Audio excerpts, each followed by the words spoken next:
What's up, guys? Welcome to 11 minutes of useless League of Legends information, episode 34. All right, let's go. All right, so there's a website out there where you can look up how many people in real life have a certain name, and this person on Reddit looked up every single champion's name, and it turns out there's at least one poor soul out there whose parents named him Blitzcrank.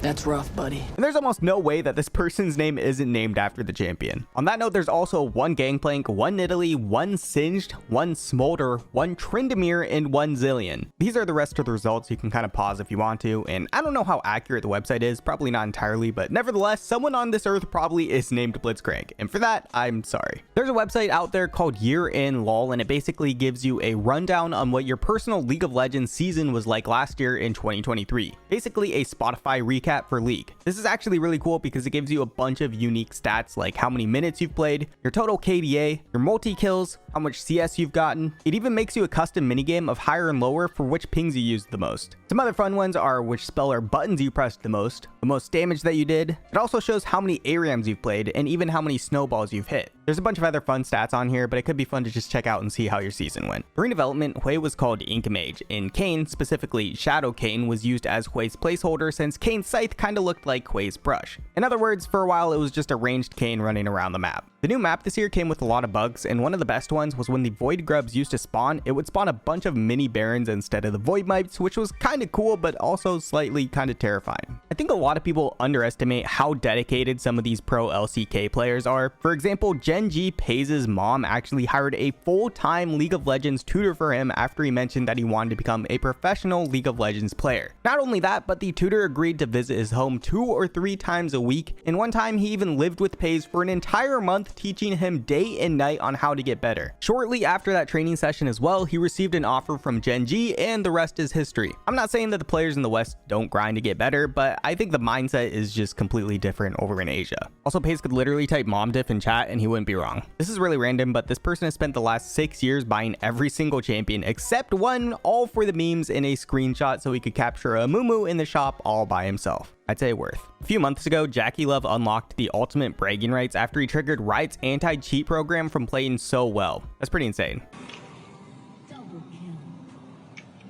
系统检测到您的账号出现数据异常，服务器与您将断开连接。 League of Legends successfully, or I don't know if it's considered a success or not, but it once again cracked the top 10 most searched video games on Porndub. Jinx also narrowly just missed the top 10 characters, and Ahri is also in there somewhere. So yeah, this is pretty interesting and proof that League of Legends players are sometimes their own worst enemy. So a while back, Riot changed it so that QSS doesn't work on debuffs anymore like Zed's ultimate. And what inevitably happened was once this update went through, Zed's ban rate skyrocketed because everyone was complaining on how there's officially no longer any counterplay to Zed. Everyone just assumed that Zed's win rate would take off since there's no longer any way to cleanse the ultimate. However, what actually happened was Zed's win rate plummeted because instead of people being able to buy QSS, people had to buy armor, which was coincidentally way more effective in countering Zed in the first place. Because people stopped buying QSS and instead bought armor, the stat that actually counters Zed. There's also a time about a year ago when the item Divine Sunderer was sitting at a 48% win rate and Trinity Force was sitting at 56%. But for some reason, people were still buying Divine Sunderer on Jax because it was the recommended item in the shop. So in the next patch, all Riot August did was change the recommended item to Trinity Force instead, and Jax's win rate skyrocketed. He essentially buffed Jax by just telling people to stop being dumb. Yeah, I buffed Jax by just telling people to buy a better item. Did you know that the process for naming new champions is actually a lot more complex than people think? For one, of course, the name needs to sound good, but there's also a variety of different tests that potential names need to go through before actually being considered a permanent name. One test, for example, is the translation test. Take Kayn, for example. Quo was a potential candidate for Kayn's name, however, it turned out to mean asshole in Brazilian Portuguese, and apparently it's the sound a chicken makes in Czech. Why it's just Czech and no one else? No one really knows. I don't ask questions. Anyways, besides the translation test, they also just go off the vibe of how things fit, like Kled, for example, who had a potential name of Deke, but it sounded too close to Dick. But then I guess someone at Riot thought that Deke, D-E-E-K, would work on Skarl instead, only to find out, oh wait, it still sounds like Dick. Weird. Anyways, one of the other tests that they need to run is the Google test, which kind of started thanks to Xayah actually. So funny story, Xayah was originally supposed to be just Xayah without the H. In fact, this was so set in stone that everything was completely finalized to the point that the voice dialogue had already been written for her. And everything was about to finalize until one of the game developers decided to go Google the name just for fun, only to find a bunch of Turkish testicles popping up, specifically diagrams of testicles in Turkish writing. So yeah, apparently Zaya in Turkish means testicles or something related to medical diagrams of testicles. I'm not really sure. Nevertheless, the genius solution to fix things was just to add a silent H to the end of her name, which luckily fixed things and came back with a clean Google search. But yeah, ever since then, Google tests have kind of been implemented into every single champion's name. In case you weren't aware, the League map was always built on a high ground, low ground system. But with the new map changes this season, things have gotten even crazier with how the hitboxes work. Even Gumayushi was trying to make sense of it. It's just crazy in a game like this that something hovering directly over him will completely miss, but something that is clearly below him will hit. Sometimes it's so bad it just makes you feel like the indicators are pointless. Smolder's dance was based on the Dancing Toothless meme. And on a similar note, someone of course made an actual Dancing Smolder version as well.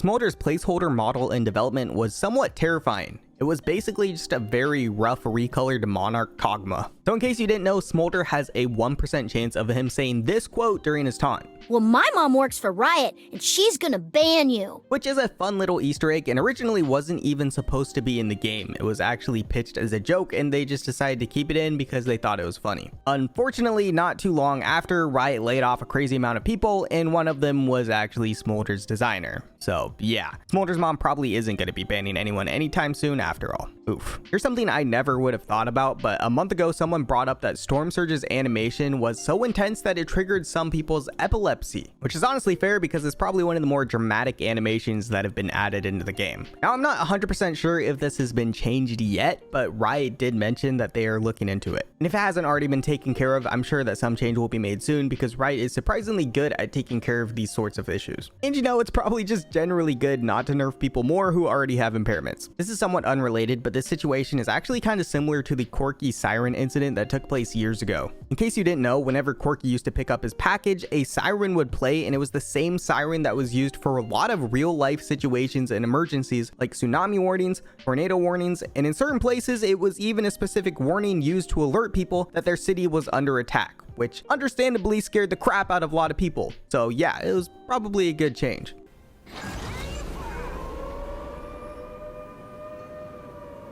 Unless you've been living under a rock, you'd know that the new Apple Vision Pro has just been released and this guy has already tried playing League of Legends on it. He mentioned it was actually pretty playable considering he was just using his Mac mirror feature, so he was using an actual mouse and keyboard and it basically just used the Apple Vision Pro as a display. However, it was mentioned that it wasn't super smooth, but still playable nonetheless. With that being said, I don't think anyone out there is buying a Vision Pro specifically to play League of Legends. It's kind of cool that it works though, but it's still also a $5,000 League of Legends gaming setup between the Vision Pro and the MacBook. So yeah. Did you know that Lee Sin has a new skin called Divine Heaven Scale Lee Sin, which you can get your hands on for a measly $200 or roughly $200. It's the last item you can get after opening up the Heaven Scale capsules, but yeah, it's expensive. However, there is a unique animation that plays whenever you kill the dragon, so I guess there's that. This person Spite ZZ made a drawing of what it would look like if Vel'Koz were to run a ramen shop, which in itself looks great, but the best part definitely has to be the ratatouille menu he's holding while also having a Twitch inside his chef's hat. Pretty creative. Okay, this isn't League related, but I found this out the other day. If you are watching on PC and I say subscribe, then YouTube's subscribe button will light up with a rainbow effect. The same thing happens when someone says smack that like button. I think it's actually a fairly recent update, but it's kind of weird. Hopefully that actually worked too, so I don't look like an idiot. YouTube actually has a few weird Easter eggs like this too. One I've mentioned in the past before as well, which is if you type in awesome into the keyboard, the timeline bar will start spazzing out. This is kind of like the Spotify one too, where if you type in THX1138 to the search bar, the time bar at the bottom will turn into a lightsaber. The same thing will actually happen if you listen to any Star Wars music. You can even change the lightsaber by clicking on it. Okay, I got distracted. Moving on. I don't know if you remember this guy, but he's the dude who cosplays literally anything, and this time he cosplayed Ace in the Hole. And again, I didn't even know that it was possible to cosplay this, but here we are. Especially like the Teemo drawings that he's targeting. This guy is crazy though. He even did Jin's curtain call too. So since AI has been getting bigger and bigger, AI champion covers has started popping up as well, like Kled singing I'm Still Standing. I'm still standing better than I ever did It's actually pretty freaking good. I kind of wish I could play more of it, but I definitely get hit with a copyright strike. I have to say though, the best part is I feel like this is something Kled would actually do. There's also surprisingly a lot of these covers out there already, including some real bangers like Cho'Gath singing California Girls. A few weeks ago, this guy pulled off the infamous Callista one-shot, an accomplishment that only few have succeeded in, where you stack all your spears on a jungle camp, chuck the spears onto the enemy, and one-shot them. Honestly, it's way freaking harder than it looks, and it looks pretty hard already. This has got to be one of the most scuffed Nico outplay escapes that I have ever seen. I mean, if you're Jin, at that point, I think it's just time to quit.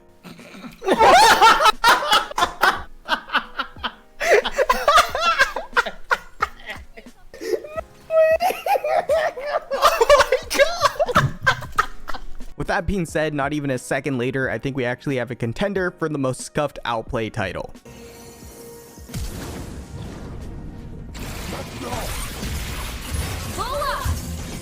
I mean, the worst part is they literally just killed Jin 1 second ago. This is, however, almost the perfect depiction of what the average ranked game looks like. This is probably the cleanest Twisted Fate outplay I've seen in a while.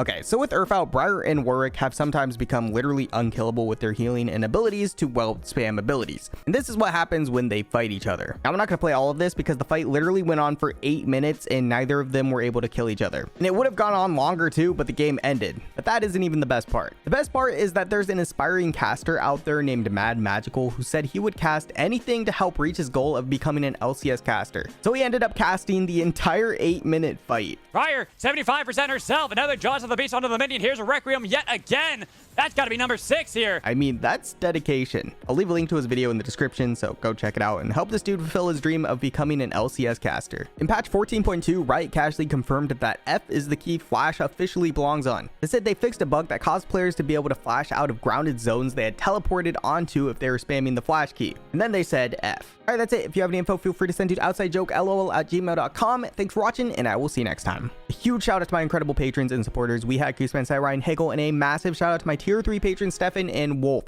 Seriously, thank you guys for your continued support. It means so much, even more now than before, because of some changes that I'm going through right now, but I'll get more into that later.